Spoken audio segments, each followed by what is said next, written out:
Hello YouTube, this is Curtis Riley at Shoestring Budget Racing. We have here a 1999 KX 125 that I'm in the process of restoring.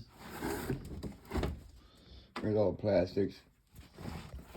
Just painted it and it come out pretty good. This is going to be a project, so it might be a while before I get it finished. The motor was complete junk.